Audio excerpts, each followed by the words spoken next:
Are you ready? It's an even number, so yeah, I'm ready for you to go ahead. You ready for me to start? Are we recording? We've been recording since I got here. For Christ's sake, is all of this in? Yeah, I've been recording since I walked in the door. My son, you have inherited the fortune of the Frankensteins. I trust you will not inherit their fate. By heaven, I think you're a worse fiend than your father. What are you going to do about it? There's a monster afoot and you know it. Well, we've warned you. You've been warned. Welcome back to Frankenstein Minute, the podcast that dissects the Universal Frankenstein film series minute by minute. I'm back. I'm Tom Lang, not my doppelganger from last week. That's right. There's a noticeable difference. Evil twin last week. It's like it's trying to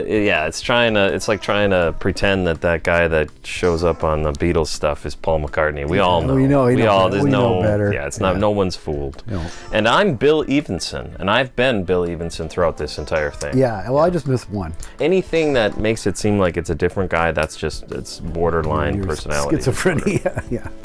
And you've joined us for minute 36 of Universal's 1939 film. I wanted to call them Universal Pictures or something. Well, sure, why not? Universal Pictures? Sure, why not? Universal Media Group. They've been Universal Media Group for so long. Is that right? what it is now? Yeah, UMG is who had the big fire that destroyed the original tapes of Nirvana's Nevermind and all these other... Stuff, yeah, I was going to ask about that, and I thought probably best not to. Ask when you were there? Yeah. All right, well, hold on a second. You've joined us for Universal Media Group's 1939 film, Son of Frankenstein, minute 39. Nope. Or, sorry, minute 36. Last week was 39's 35. This week is 39's 36. When we get to 39's 39, maybe I will take a week off because I can't do it. Okay. I won't have to. I'll be the odd number. That's perfect. Are we done? How many minutes is that? Yeah, we're good. 3 hours worth of stumbling around at the very beginning of the minute. And what a minute it is, too. This is just jam-packed with fascinating stuff. I'm waiting. There's a word that you've used now twice, and I was waiting for you to use it again, and you didn't. Oh, what word is that? The word is action. You used it in a face. I try not to talk to you too much. I think we both do this. We try not to talk too much when we're not recording, because God knows we're hurting for material. Well, that's true too. But about the minutes, we don't talk. Right. Because God knows we're hurting for material at this point. We don't want to waste anything. Right. But you've twice used the word. Once, just a couple minutes ago, the word action. Yeah. And I think this from the guy who I can't convince to watch the 21st century's greatest series of action films, the Mission Impossible series. And when I try to describe it to you, you're like, this sounds awful. Like, you're not an action guy. Not at all. So, yes. And I think I'm using and what's also funny is this loosely. minute. Okay. It's more of just things happening. There's actual action in this minute. There's action, but nothing happens.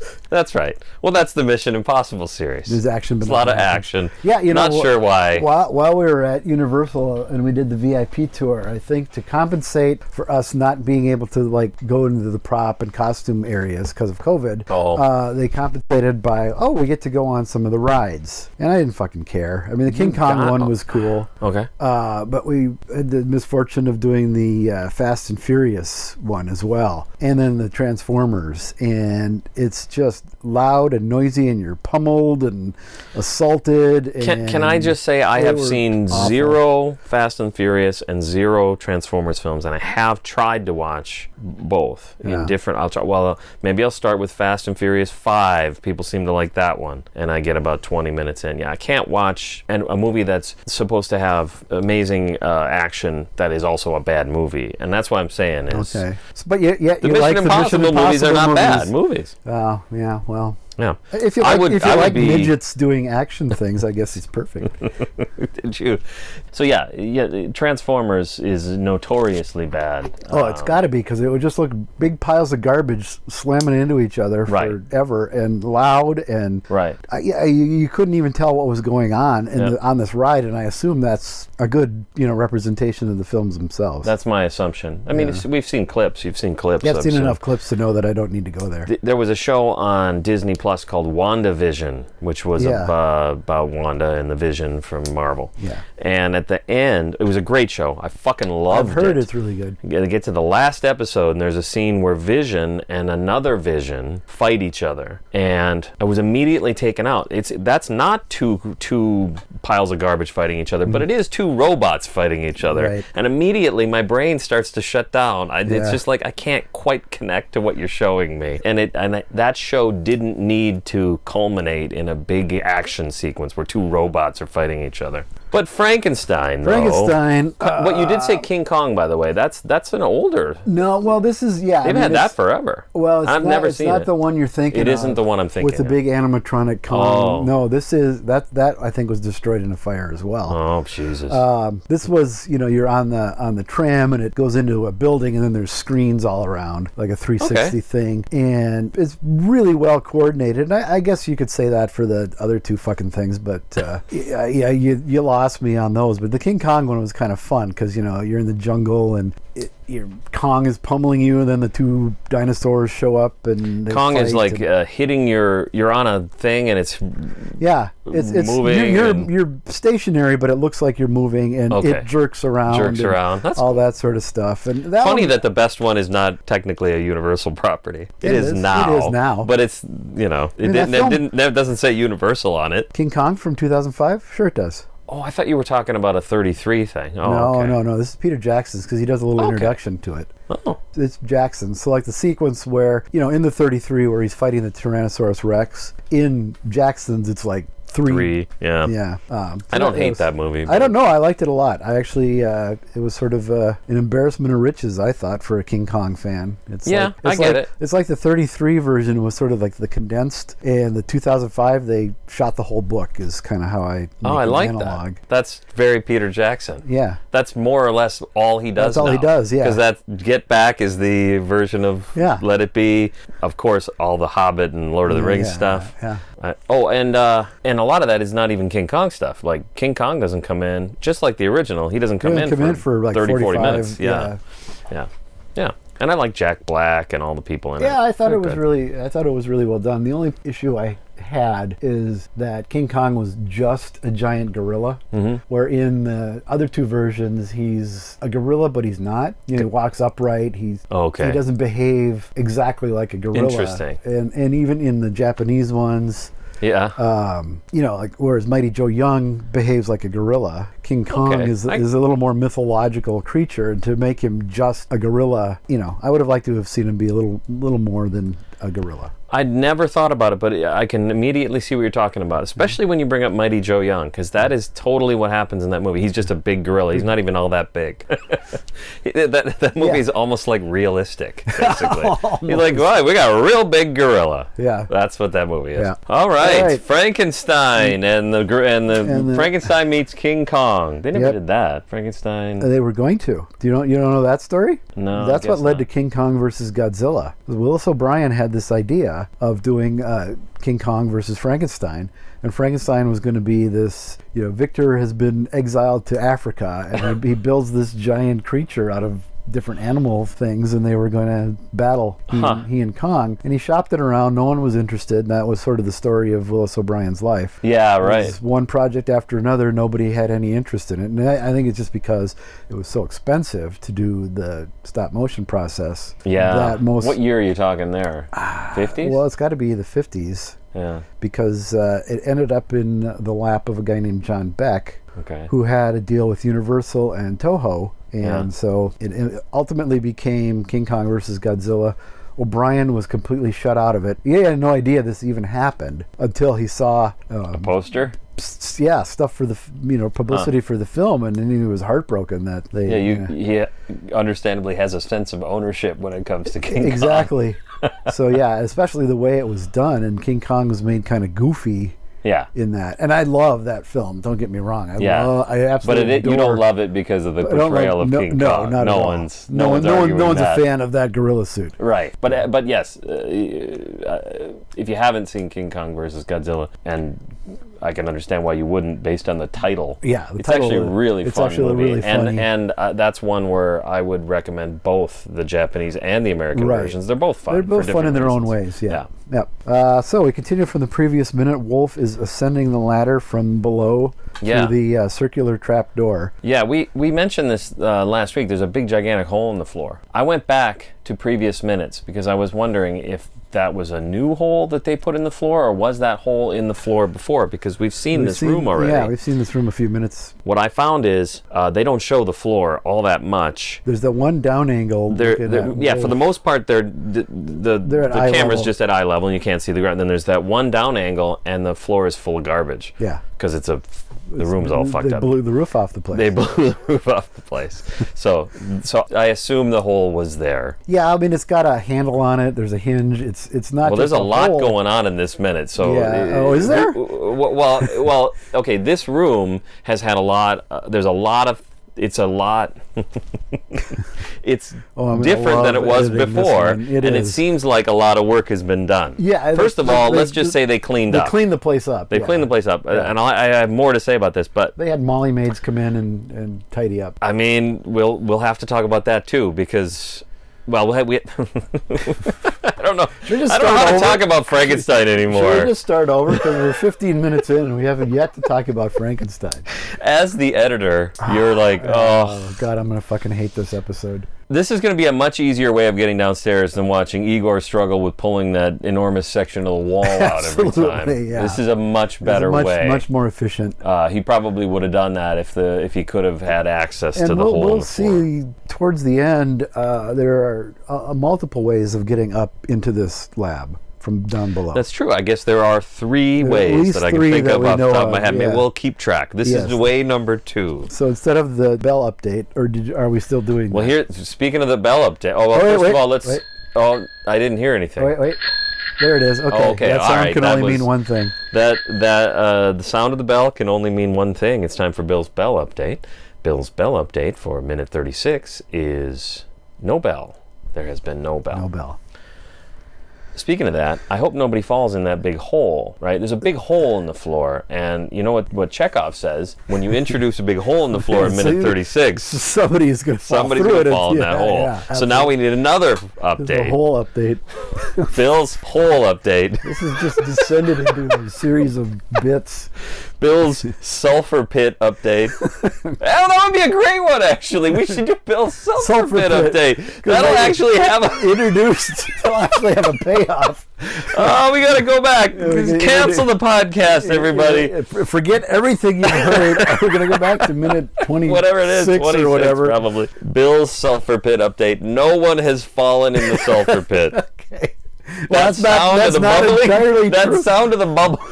That's not entirely true. That's debatable. Because the first shot of the pit, somebody's already in there. Somebody's in the sulfur pit. Okay, we haven't seen anybody actually fall into the sulfur pit. That sound of the bubbling sulfur pit can only mean one thing. I'm quitting. This is my last episode. It's going to be the best, most popular episode of Frankenstein Minute in Frankenstein Minute. So this is going to get us the Rondo. It better. I did actually go on the Classic Horror Film Board and post as Frankenstein Minute saying, as usual, a Rondo nomination would be much appreciated. Because I don't know how to do that. Yeah, I don't know how to sell that shit. No. We've been so bad at it. Yeah, we need somebody to do our social media work for us, because I am absolutely hopeless at it. I have more to say about that, actually. Okay. Kind of interesting. Well, right maybe now, I'll save that for minute 38. Whatever. All right. Good. You can see the cosmic diffuser hanging from above in the wide shot, so that makes a return from both previous films. I love it. I think that's the only recognizable. That's the only. I agree. That's the only recognizable, and I don't think it's the same as either one. Or no, actually, I take that back. I think it looks more like the first one than the second one. More like 31 than 35. Yeah. The other thing I was going to say is Wolf gets to the top and he kind of looks around, like for some reason he's like he's surprised that he's in that room. Is what I first thought, or he's surprised that somebody cleaned it up. Or right. Elves or is he looking around to make sure no one's there? No one's that's there. The only other I think thing that I might think. be. That's that probably reasonable. And he says the most ironic line in the entire film. Make it fast, Igor. My notes on this. Single most ironic line uttered in the film. My note was just, all right, Igor, make it fast. I had a feeling you would jump on this. Yeah. because nothing in this sequence happens fast. Nothing in this film really happens fast. We've discussed that before. I'll thank you. I have something that a couple of weeks that happens fast. Okay. And I love it. Maybe next week. Oh. Okay.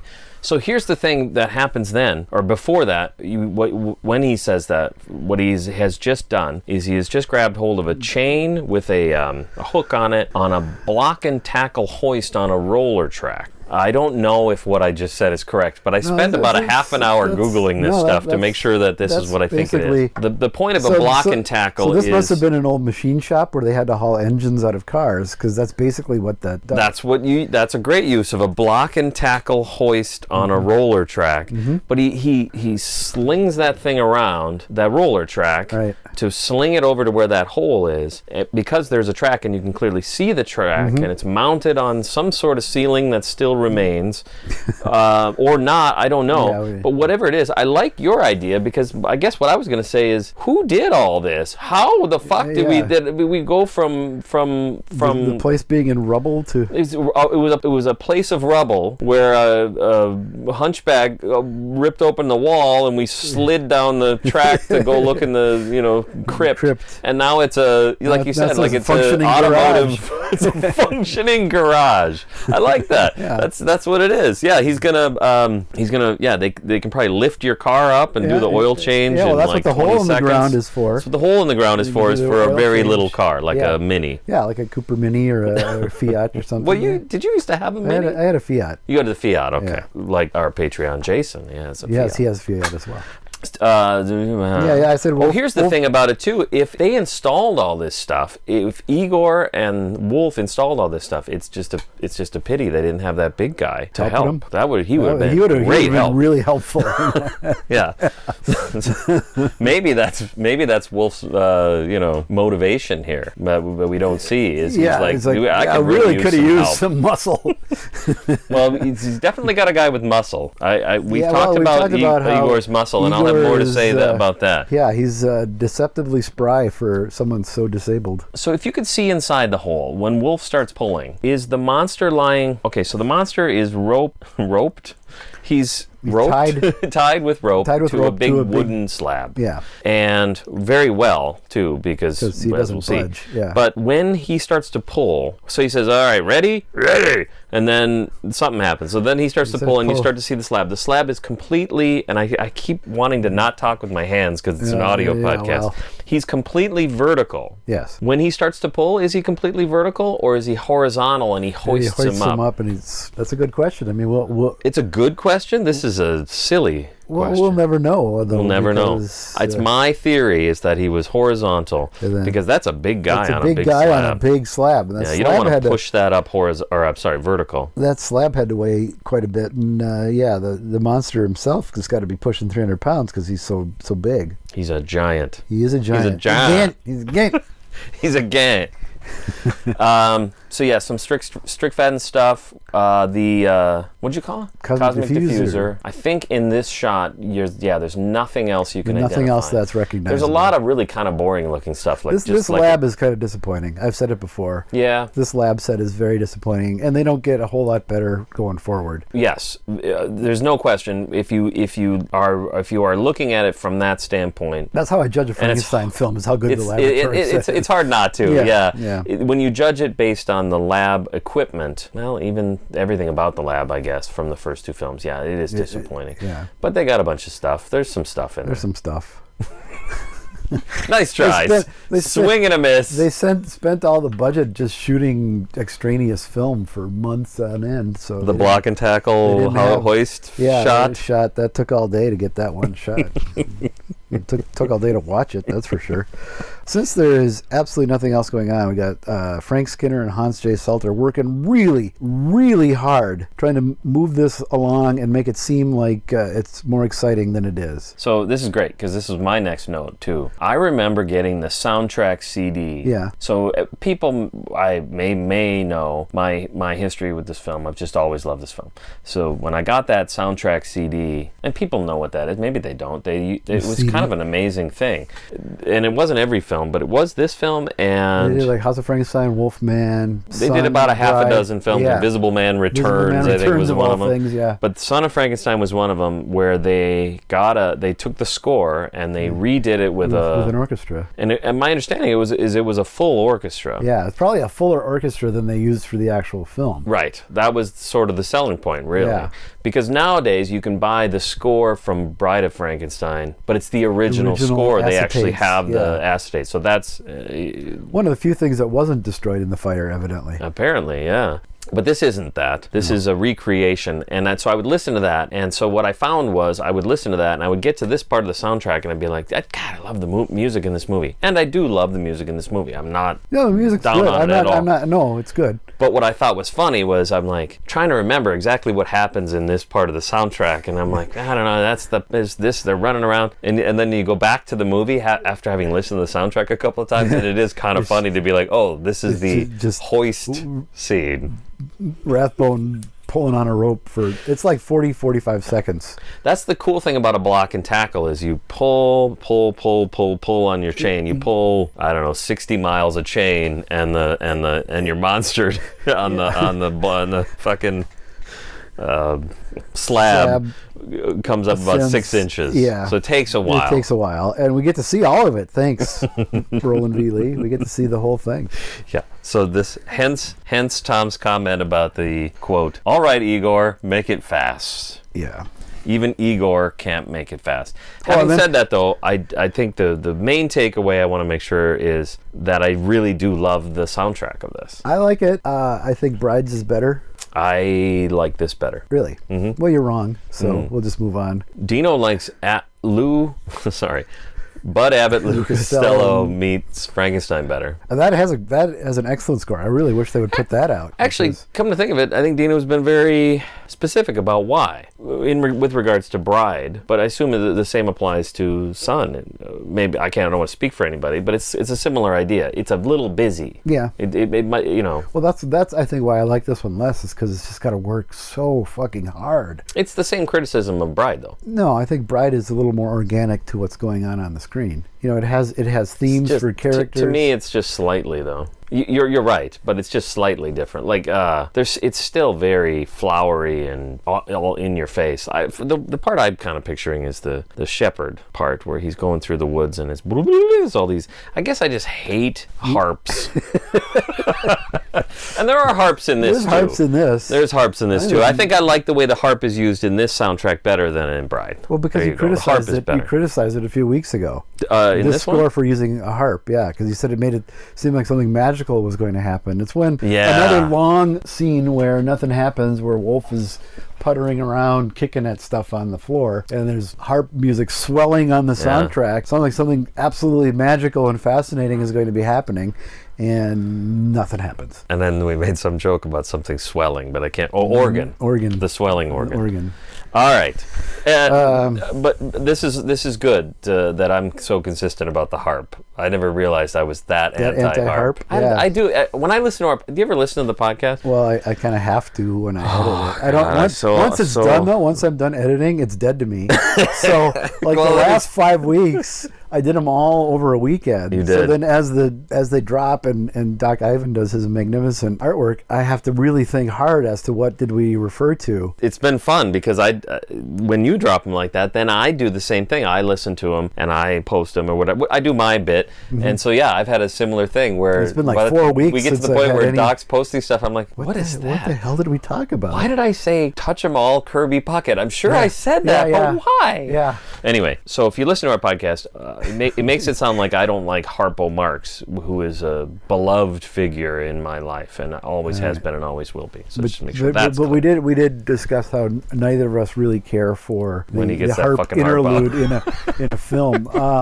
There's one or two interludes with Chico playing the piano for that's me. Fine. Well, there's one or two. I mean, the one in Horse Feathers works pretty well, and I think the one in Monkey Business works pretty well because he's having fun in those two films. Okay. Versus Night at the Opera, where it goes on for like 30 minutes, and he's so fucking serious about it, and then Chico comes and plays the piano, and it's a blast. Yep, serious Harpo. Don't need it. No, don't need serious Harpo. I mean, he was very serious as a musician. position, I guess. Could we do an edit of all the Marx Brothers films? Yeah. Like edit them all together and cut out a lot of this Harpo. We could cut out a lot of the Harpo. We could cut out a lot of the Kosi Kosai and all that shit too. All the bad stuff. All the musical numbers for the most part, except the ones that Groucho participates in. I'd kind of like the idea of Zeppo being in all of them. Like if we could make him a character that'd be great. That'd be kind of fun. That'd be great. I love Zeppo. Everybody loves Zeppo. Yeah. Yeah, there's no bad Marx brother. Well, we don't know Gummo, really. I knew you were going to say that. My response would be, I believe Gummo was a big part of the management of the He was. He was their manager. Love Gummo. Yeah. I don't even know what I'm talking about. This is a performer. I don't have anything. No, we have nothing to go on. Sounds good. There's a joke in Woody Allen's Stardust Memories about having a Gummo Marx film festival.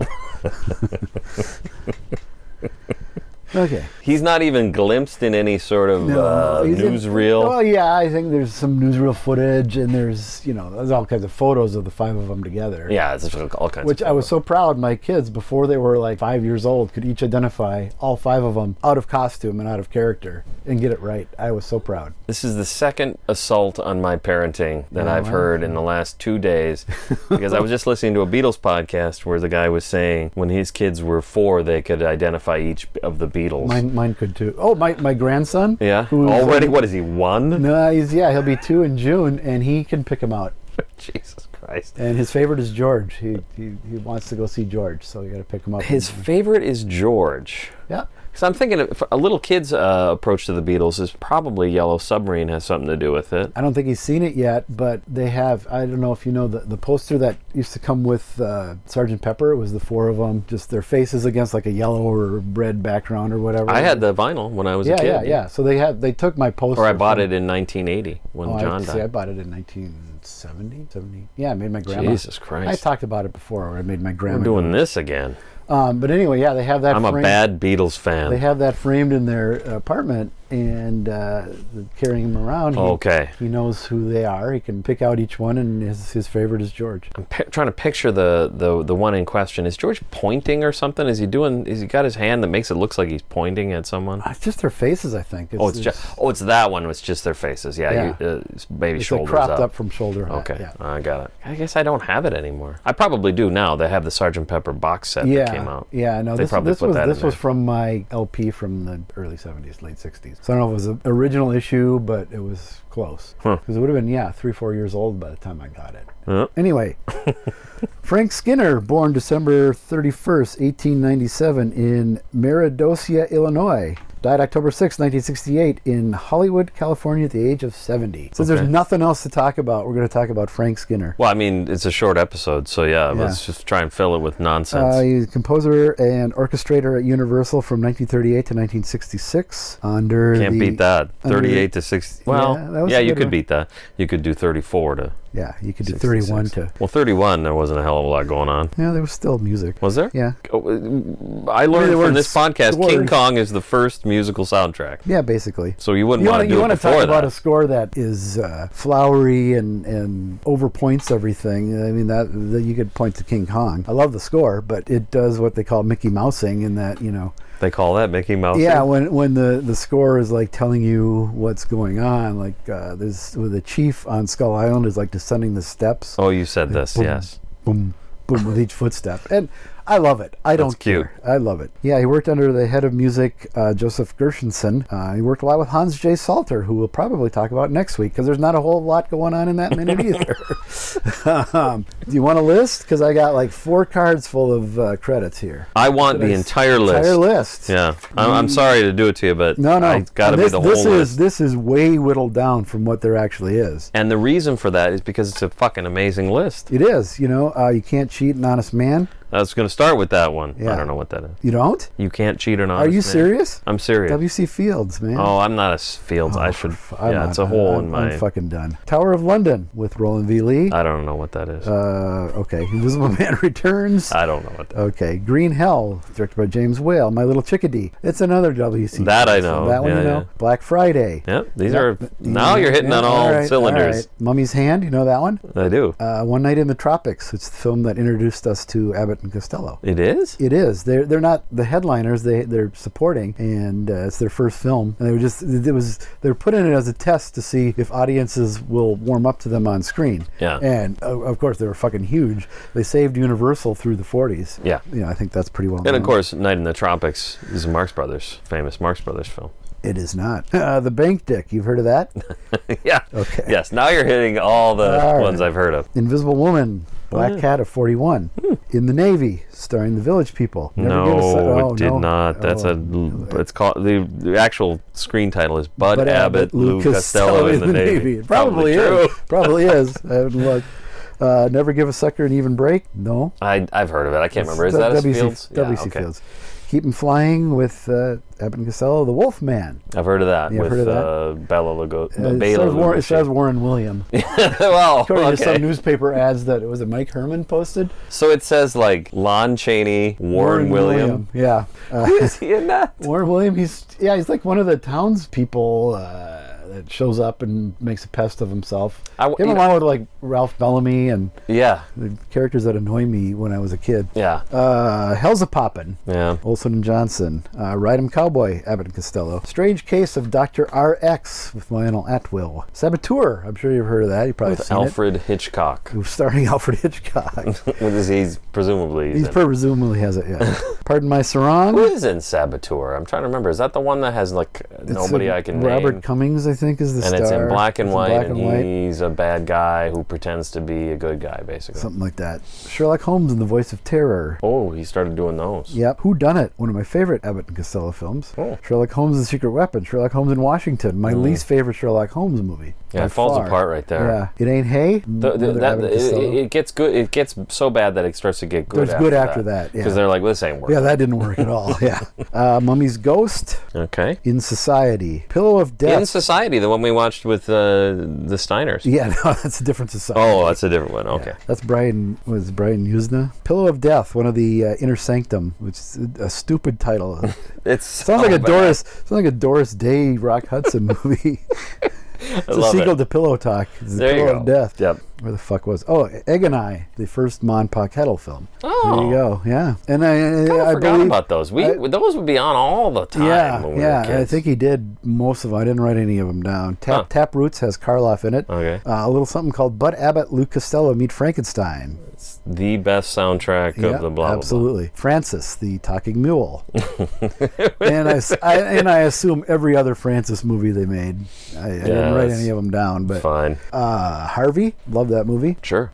You're the winner. Bedtime for Bonzo. That came up a lot when we were kids. Yeah, well, because of the dipshit that was the president at the time. Yeah. Terrible actor, worst president. Bonzo Goes to College, he also did, which is also with... Is it also a Reagan one? Yeah. I can't even watch him anymore. I barely could watch him before he was president. But. You know, it's so much has happened since then. You can go back and look back at the election of Reagan as being sort of the beginning of a period of time that's led to where we are today. Yeah. But the other thing is, it's almost amusing. You know, it's pretty funny actually to go back and watch now because the things that were so upsetting then. Yeah, are pretty minor compared to. He looks like a fucking genius compared to some of our presidents now. Yep. Man of a Thousand Faces. The Lon Chaney story. Yeah, which is 100% accurate. That's what they've been saying. Yeah, it's one of the most accurate biopics they've ever been made. Yeah, a film that I'd like to see again. Once Upon a Horse. It was a one-off thing, really early in their career with Rowan and Martin of Laugh-In, and I saw it as a kid and I really liked it and have never been exposed to it since. And I just wonder how well it holds up. I've talked about this before, and I'm just gonna throw it out there. Do you find that the stuff?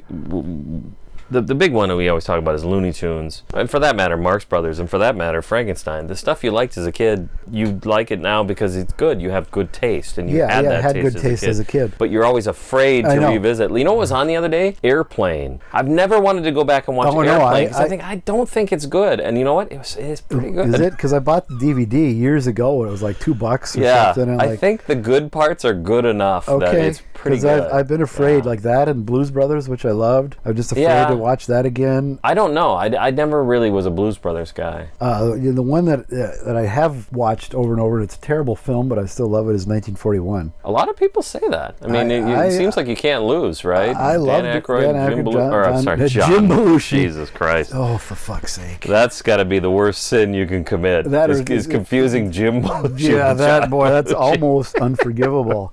It's like you getting your Lon Chaney Jr. mixed up with your Lon Chaney. Or Starburns with Sideburns on. Oh, heavens. No one there would. We go. As an arranger, he did The Missing Guest, which is a... What's an arranger? He's the George Martin? Orchestrator, yeah. He's the George Martin to Hans Salter's Paul McCartney? Yeah, he takes what the composer has written and orchestrates it, basically. Okay. I mean, I don't know a lot about music. That's just my understanding. It sounds like I got it right. But once again, my Beatles metaphor works. Missing Guest, which is a remake of Secret of the Blue Room from the 30s. Okay. Phantom Creeps. Oh, God. Flash Gordon Conquers the Universe, which he really doesn't. Doesn't he? No, he really doesn't. Which is the one that's on the set of Bride of Frankenstein? Frankenstein? It's Flash Gordon. It's all of them? It's all of them, I think. That set must have stood for a long time. Buck Privates, the first official. The official first. Man-Made Monster, the first official. Does anybody know? We didn't. Neither one of us said. The official first. Abbott and Costello. Bud Abbott, Lou Costello. Man-Made Monster, the first Lon Chaney horror film. Is that okay? Yeah. A little film I love called Horror Island. Invisible Agent. There's all these Invisible Man films, and I know there's like 5, 6 of them, and I know I've seen them. Yeah. But beyond the second one, I couldn't tell you a thing about them. It's so you buy those box sets, any of those box sets. Invisible Agent's one of them. Invisible Woman's another one of them. Invisible Man is an all-time classic. It's amazing for all kinds of amazing. Well, I wouldn't say it's perfect, but it's a classic for all kinds of great reasons. It's a James Whale film. I don't want to trash it. It's amazing. It's great. Then you got Invisible Man Returns that has Vincent Price, and everybody knows that one. And Ellen Napier's in it as well. Like Vincent Price as the Invisible Man seems perfect. Same with Claude Rains. These are just great guys that should do that. Their voices are superb. And then after that, it's all movies that you watched when you bought it the first time, and then you're like, Then you bought it the third time. You didn't go back. You never went back and watched it again. Watch those two, and then Abbott and Costello meet the Invisible Man, and that's that's true. I watched that once. Yeah. That's about. That one's actually pretty good. Night Monster. Do you consider it a sequel to Abbott and Costello Meet Frankenstein? Because they meet the Invisible Man, and it is Vincent Price. But it's not Vincent Price in the. Oh, it isn't. Okay, no. That's the problem. John Hall, who is it? I think it's John Hall. Yeah, I don't know that. I don't know. Night Monster, Frankenstein Meets the Wolfman, Crazy House for Olsen and Johnson. I'm sorry. He did the arranging, not the. Oh, okay. Son of Dracula with Harry Nilsson and Ringo Starr. Yeah. No. That movie's full of rock music. It is. Have you seen it? No. Oh, I want to. It's a trip. I think it's on YouTube in its entirety. It is. I found something somewhere at some point. Yeah, I saw it years and years ago on some bootleg VHS, and there was a. It's like watching those Frank Zappa movies, like 200 Motels. I've never seen it. Oh yeah, wow. There was a thing called Apple Films for a while, and almost everything they did was garbage. And I think honestly, the highlight might be Son of Dracula, because like. What do they do? Like Magical Mystery Tour? Do you know? What else did they do? I think you're right. I think that might actually be one of them. So maybe that's the highlight. But there's a film. There's a film where John Lennon gets an erection. That's an Apple film. You know the one I'm talking about, right? Like it's just his penis, and you watch it. I haven't seen it. I don't know if you could get it on YouTube. I put it on a loop. And, technically, I suppose it's. Just speed it up. Loop it and then back and forth. Like John Lennon's cat chow thing, just back and forth. John becoming turgid and flaccid alternately. That's what needs to be done. Is someone needs to combine the Purina cat chow commercial.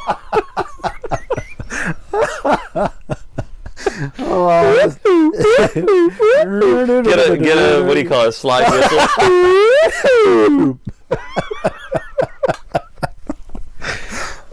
We've been doing this for far too long. This just turned out to be the longest episode. Yeah. Where was I? Mad Ghoul. Spider-Woman was an offshoot of the Sherlock Holmes series. Okay, I thought you were going to make a joke. Yeah, it was. What joke would I make? I don't know. It's just all these Spider-Man movies. Oh, all these fucking things. Calling Dr. Death, another of the Inner Sanctum. Weird Woman, another Inner Sanctum. Scarlet Claw, one of my favorite of the Universal Sherlock Holmes. I can't. They'd start to run together. I wish I was more well versed. It takes place like in northern England or Wales or something, so it has that sort of quasi-Victorian flavor, even though it's set in the 40s. But it looks like what Sherlock Holmes should look like. You know, that foggy. I'm so sold on this. I wonder if I've even seen it. Oh, I know I have it. I have them in the It's thing. good. Murder in the Blue Room, the third of the Blue Room films after The Secret of the Blue Room and Missing Guest. And yeah, John and I did a Blue John Room. Hall? Yeah, John Hall and I did Blue Room Minute Blue Room, no, podcast? we did, yeah. It lasted a minute. It was canceled after 1 week. The Patreons. Yeah, there's a way that Patreons can do negative money, so you owe money. We owed them money. House of Frankenstein, Mummy's Curse, Frozen Ghost, Women in Green, Jungle Captive, Strange Confession, House of Dracula, Terror by Night, The Cat Creeps, one of the single most disappointing films of my childhood, She-Wolf of London. Stayed up to watch it on Horror Incorporated at midnight when I was a kid, and there is no She-Wolf at all. It's a complete sham. Dressed to Kill. I know I've seen She-Wolf. She-Wolf of London is another one of those ones where you buy the box set and you have to watch it. It's always so I'm sure I've seen it. Yeah, I've seen it as an adult and it didn't hold up. Should it be in any kind of Wolfman box set? Not really. Okay. No. Dressed to Kill, the Brian De Palma film. No. The other one. The other one. The Brute Man. Yeah, that guy. Rondo. Rondo. The first Rondo award-winning film. That's right.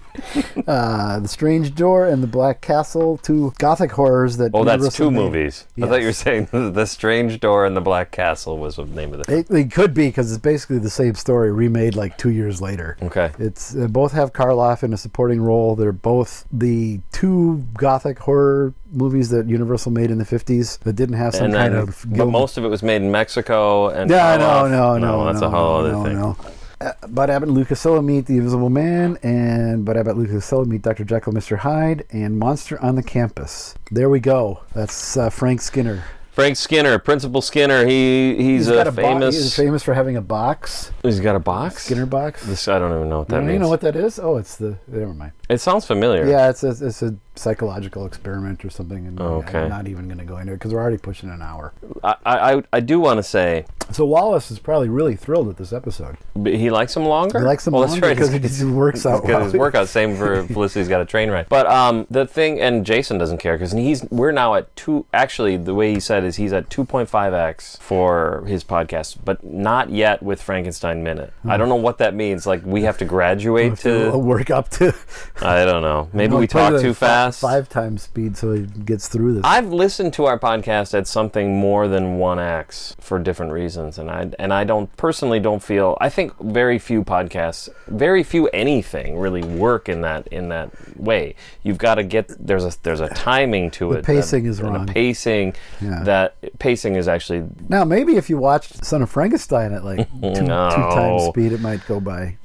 So I have a final note about this minute. All right. And then my phone. So we don't.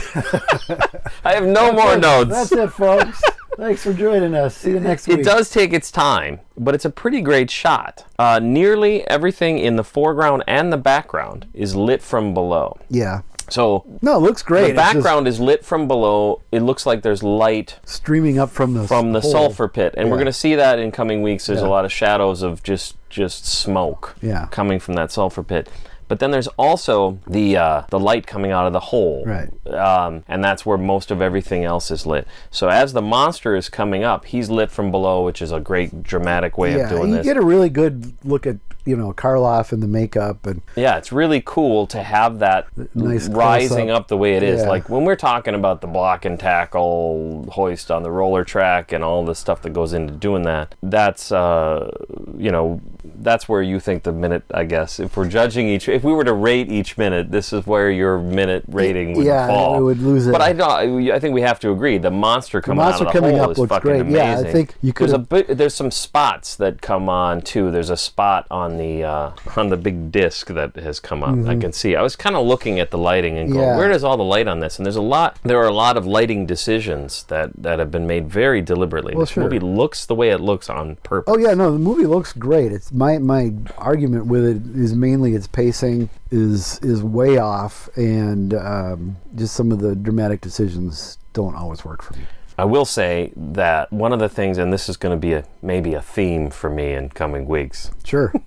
Is the guy that gets hoisted out of that hole on a slab that's playing Frankenstein's monster is Boris Karloff, and it's beautiful.